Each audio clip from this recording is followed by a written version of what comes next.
Amén. Muy bien. Damos gracias al Señor por esta mañana, ¿no? Yo quisiera que pudiéramos abrir la palabra en Hechos capítulo 9, del versículo del 10 al 19.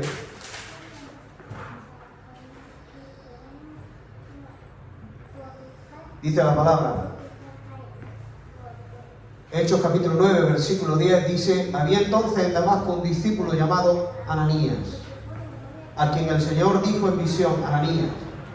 Y él respondió: heme aquí, Señor.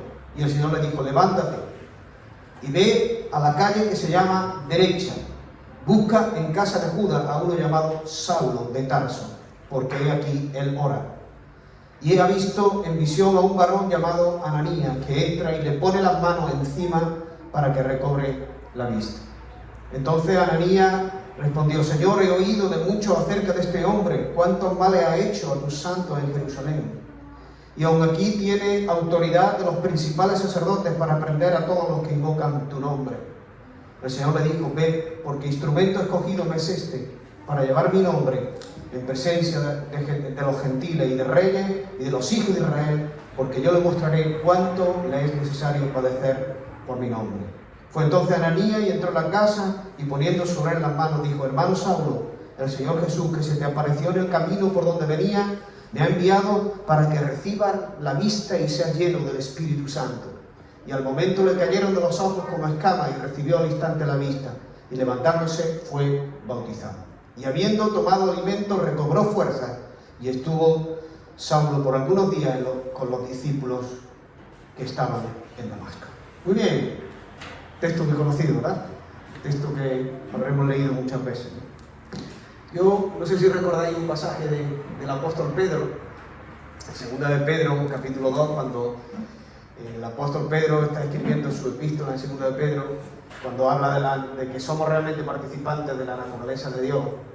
Él les dice, en el versículo 12 del capítulo 1, él les dice que a los que le escribía, les dice: porque él no dejaba de recordar siempre estas cosas. Él no dejaba de recordar siempre estas cosas, aunque pudieran saberlas. Y esta mañana yo tengo este sentir, pero es lo que tenía en mi corazón. Entonces no voy a compartir otra cosa diferente a la que tengo en mi corazón. Y es que, lo sabéis, no voy a hablar nada nuevo, sabéis todas estas cosas. Pero no me importa volver a dejar siempre de volverlo a decir y recordar, porque creo que es importante por el tiempo que estamos viviendo. Así que, si leemos los versículos anteriores a los que hemos leído, el capítulo 9 habla de la conversión del apóstol Pablo, ¿no? Y empieza el versículo 1, empieza hablando de cuál era el corazón del apóstol Pablo antes de su conversión. ¿Qué hacía el apóstol Pablo antes de su conversión?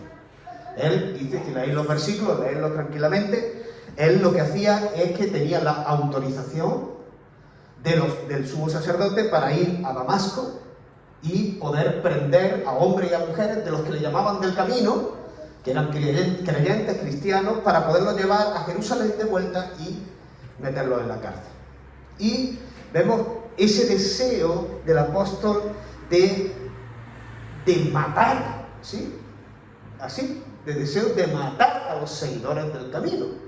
Y yo pensaba en el corazón del apóstol Pablo y en la obra que el Señor hizo con el apóstol Pablo, tan tremenda, ¿no? A dónde lo llevó, como revela al mismo discípulo de Damasco, Ananías, cuando le trae revelación de lo que él iba a hacer. Y yo meditaba realmente cómo era nuestro corazón antes. Hermano, si nos paramos a pensar, teníamos muchas cosas muy lejos del Señor. Él deseaba matar, pero nosotros teníamos otras cosas. Y en el momento en el que ahora mismo estamos y miramos, y yo creo que es bueno, hemos escuchado en varios momentos que uno de los grandes problemas que tenía el pueblo de Israel es que se olvidaba de las cosas que Dios hacía en su pueblo. Y por lo tanto eso tenía consecuencias.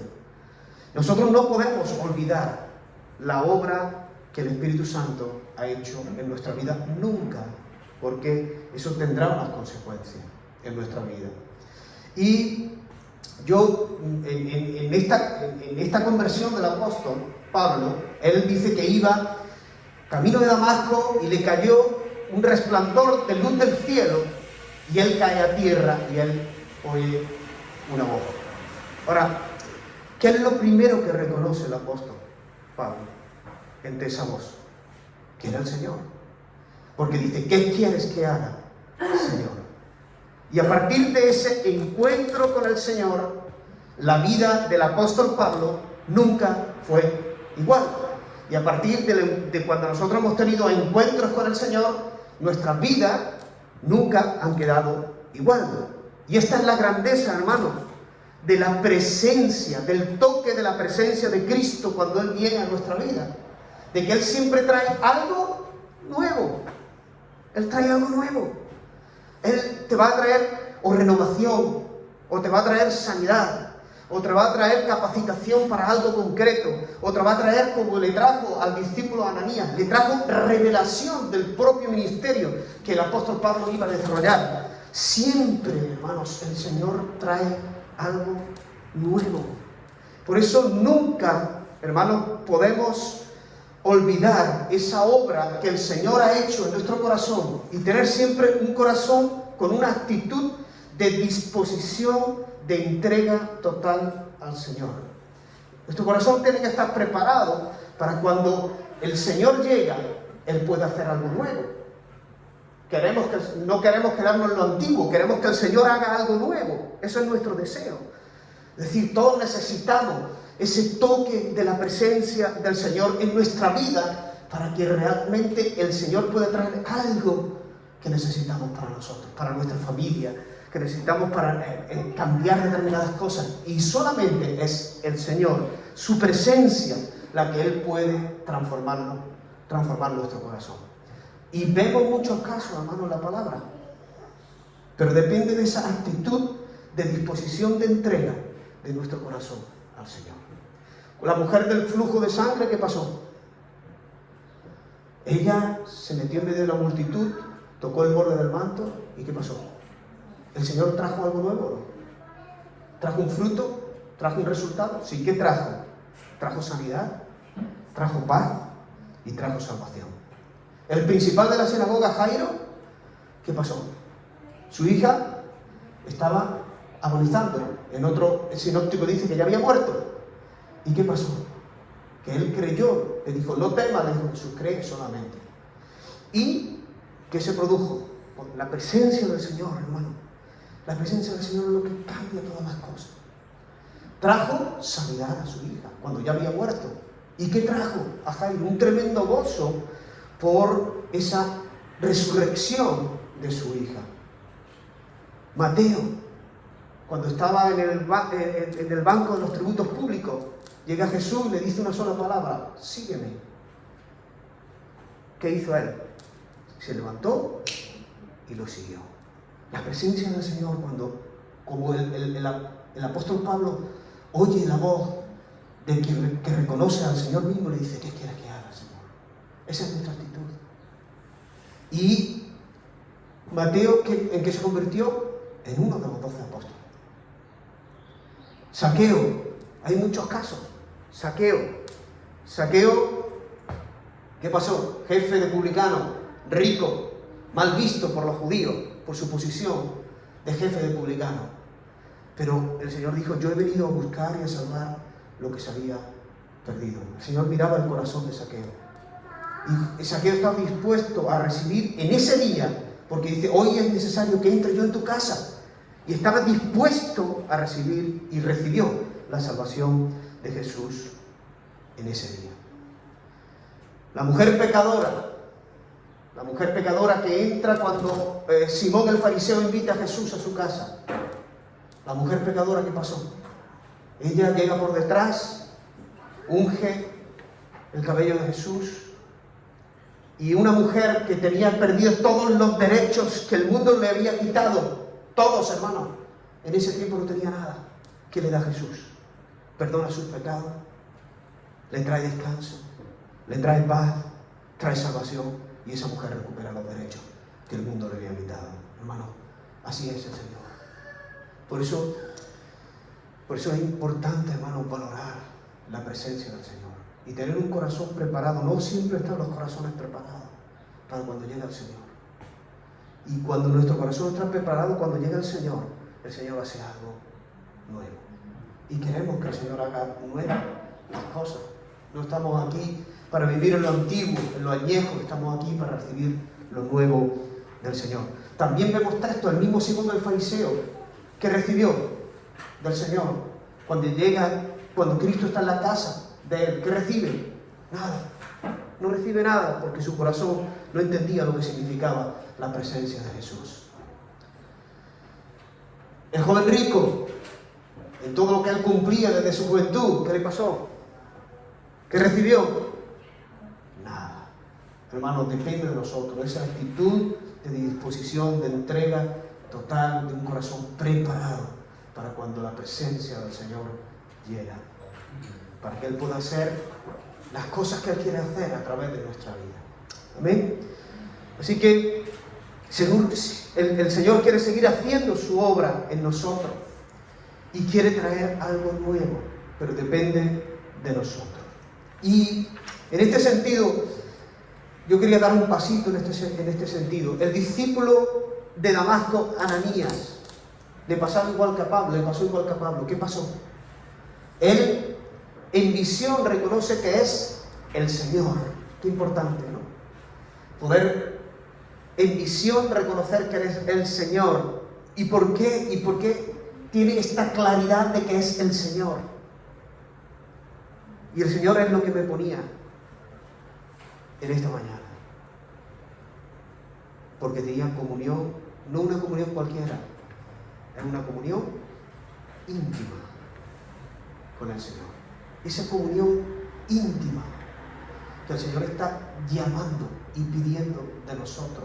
Una comunión profunda, que no todo el mundo tiene esa comunión profunda. Desgraciadamente hay muchos cristianos en la iglesia, pero no todo el mundo tiene eso. Pero el Señor nos llama a esa comunión íntima. La comunión íntima, decía el salmista, ¿para quién es? Para los que temen al Señor. ¿Para quién es la comunión íntima, como dice el proverbio? Para los justos. No porque yo me justifique a mí mismo, sino porque he sido justificado por la fe en Cristo Jesús. Amén. Así que, hermanos, Dios nos llama. Yo sé que lo he dicho al principio, pero es que el Señor nos llama a una comunión íntima con Él. ¿Sabes? Y nos está llamando por varias razones. Primero, ¿queremos ser colaboradores del Señor? Yo sí. Yo quiero ser colaborador del Señor. Tenemos que tener una comunión íntima con el Señor. Ananías fue colaborador del Señor. ¿Fue instrumento del Señor? Sí. Fue un instrumento con un propósito para que Pablo pudiera ser lleno del Espíritu Santo y poder ser bautizado y empezar el ministerio del apóstol Pablo. Hermanos, qué importante esto, ser colaboradores del Señor. Yo no voy a hacer nada por mí mismo. No soy yo, no son mis fuerzas, ni mis capacidades, ni mi inteligencia. Es el Señor en mí, el Espíritu Santo en mí, el que vamos a poder hacer lo que el Señor quiere hacer. No es hacer lo que el Señor quiere a través de nosotros, no es hacer lo que nosotros queremos, independientemente del Señor. Los que realmente tienen comunión íntima con el Señor van a ser guiados por el Espíritu del Señor. Y si somos guiados por el Espíritu del Señor, dice la palabra que somos hijos de Dios. Hermano, yo meditaba en esto. Yo sé que son cosas que sabéis, lo sé. Pero, hermano, este tiempo de pandemia ha desmoronado todas las estructuras que estaban establecidas en las iglesias. ¿Sí o no? Reuniones por aquí, reuniones por allí, reunión para acá, reunión para allá. Mucha actividad de iglesia. Y se ha desmoronado. ¿Sí? Muchos hermanos, tristemente, se han alejado del Señor en este tiempo. ¿Pero sabéis por qué? Por esto. porque la lección que tenían que haber aprendido tiempo atrás, de esa comunión íntima con el Señor, no la habían aprendido. Era un activismo que le llevaba a hacer en la iglesia, y voy a la iglesia, y estoy en la iglesia, y vuelvo a la iglesia. No digo que sea malo, es bueno, cuando Dios nos llama a que hagamos lo que tengamos que hacer. Estoy de acuerdo, pero no es esa la lección que hay que aprender. La lección que hay que aprender, y que aprendió bien este discípulo de Damasco, y que tenía clara, era esa comunión íntima con el Señor. El mismo ministerio de Jesús en el Evangelio de Juan aparece muy claro. No hago las obras por mi propia cuenta. Hago las obras que el Padre me envió para que hiciera. La comunión íntima del Padre y el Hijo era tremenda. Y por eso Jesús hacía las obras, lleno del Espíritu Santo, las obras que el Padre quería que hiciera. Por eso, hermano, el creyente que ha aprendido y que tiene claro esta lección, cuando vienen tiempos así como los que estamos viviendo, ¿sabe lo que ocurre? Que va a permanecer firme. ¿Sabe lo que ocurre? Que va a ser fortalecido siempre por el Señor para poder seguir adelante en el propósito que el Señor tiene para su vida. Así que, hermanos, yo hago un llamado. Tengamos comunión, no cualquier comunión, sino comunión íntima. Amén. La palabra lo dice así, no dice comunión, dice comunión íntima con el Señor. Y estamos llamados a eso por todos los beneficios que va a traer a nuestra vida. Y me llamaba la atención cómo Ananías le dice al Señor, pero me gusta, porque así yo también lo hago. Y los que intentamos tener una comunión íntima con el Señor, lo hacemos, pero hay una diferencia. Ananías tenía temor, porque Pablo había hecho muchos males contra los cristianos anteriormente, y además tenía autoridad para poder y prender a los del camino para volverlo a llevar a Jerusalén. Y él tenía ese temor. Pero ¿qué había en el corazón de Ananías? Había sinceridad. Cuando nos ponemos delante del Señor no puede haber doblez, tiene que haber sinceridad. Sinceridad total y absoluta, porque dice la palabra en hebreo que no hay cosa que no sea manifestada en su presencia. Todo es manifiesto en la presencia del Señor. Dice Hebreos así: todas las cosas delante del Señor son desnudas y abiertas, al cual le tendremos que dar cuenta, dice Hebreo. Así que cuando hay sinceridad delante del Señor, hay integridad de corazón y vamos con una verdad absoluta, no hay problema. Podemos expresarle al Señor lo que hay, pero tiene que haber esas características, porque si no, entonces nos alejamos del Señor. Y este discípulo recibió esa revelación. Él expresa su temor, pero el Señor Jesucristo le dijo a Ananías: este me va a ser instrumento escogido para llevar mi nombre en presencia de gentiles, de reyes y de los hijos de Israel. Y además le dice cuánto iba a padecer el apóstol Pablo por seguir a Jesús. ¿Qué es importante? ¿Qué es importante? ¿Qué es necesario? Esa comunión íntima con el Señor. Ese saber discernir cuál es la voz del Maestro. ¿Sí? Cuando Marta estaba afanada y turbada con muchas cosas y con muchos quehaceres, le dice a Jesús: Jesús, ¿no te da cuidado de que mi hermana está ahí sentada a tus pies, escuchándote, y yo estoy aquí trabajando? Y Jesús le dijo, ¿qué le dijo? Ay, Marta, Marta, afanada y turbada estás con muchas cosas, pero una sola cosa es necesaria. Y María había escogido la buena parte, la cual no le será quitada. Hermanos, cuando hay comunión íntima con el Señor, hay guía de parte de Dios, hay instrucción, hay descanso, hay dirección, hay sabiduría, hay aliento, hay consuelo, hay capacitación de parte del Señor para seguir adelante. ¿A dónde? Cuando hemos escuchado esta semana, seguir adelante, a proseguir a la meta, a ese premio del supremo llamamiento en Cristo Jesús. Sabiendo una cosa, que los que tienen comunión íntima con el Señor, a pesar de que venga lo que venga, como dice Filipenses, todo lo podemos en Cristo que nos fortalece. Amén. Todo lo podemos en Cristo que nos fortalece. Y ya voy acabando. Meditaba en el mensaje de las iglesias que el apóstol Juan recibe en Apocalipsis. El apóstol Juan recibe una revelación de un Cristo glorificado. Ya no era el Cristo con el que a él había acompañado tantos años aquí en la tierra. No, él ya recibe la revelación de ese Cristo glorificado, que podéis leer, tremendo. Y el Señor le hace que escriba un mensaje que es actual para las iglesias de ahora.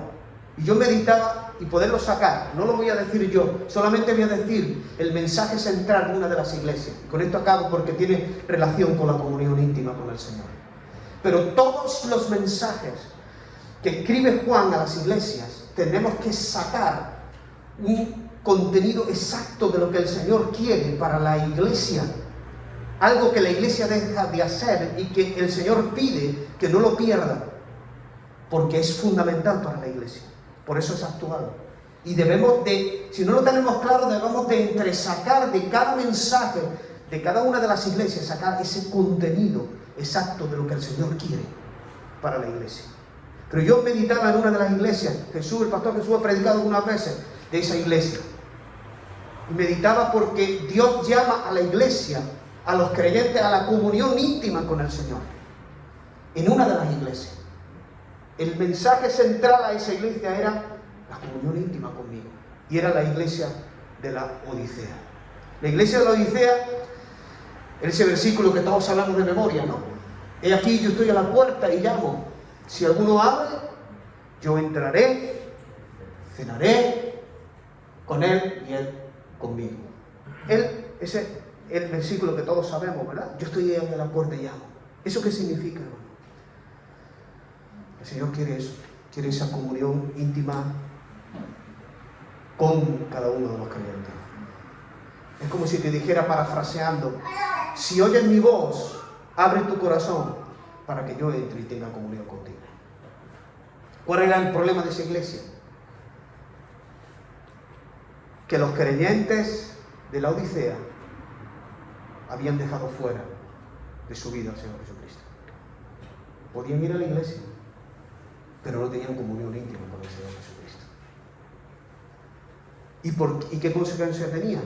Que se volvieron tibios. Ya ni frío ni caliente, ¿no? Así que hay un riesgo, hermano, muy importante en los que pierden la comunión íntima con el Señor, es que te vuelves tibio y el Señor te vomita de su boca, dice la palabra. Y hay una cosa curiosa, y con esto ya acabo. Apocalipsis, capítulo 3.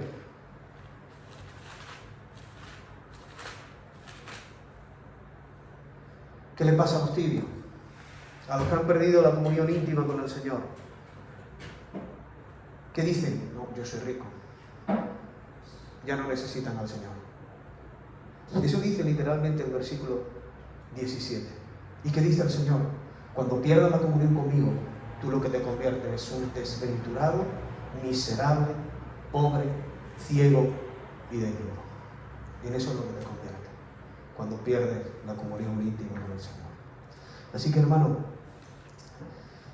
os invito para que podáis sacar el mensaje central de cada una de las iglesias a la cual el apóstol Juan le escribe, porque es un mensaje actual. A esta era esto, a otra es otro. No lo voy a decir, pero yo os animo a eso. Así que, hermano, es lo que tenía en mi corazón y es lo que os quiero dejar.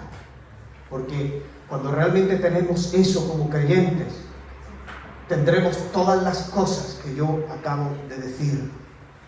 Seremos colaboradores del Señor, seremos movidos por el Espíritu del Señor, estaremos firmes, estaremos fortalecidos con el Señor, tendremos revelación de parte del Señor de muchas cosas, capacitación, renovación, regeneración.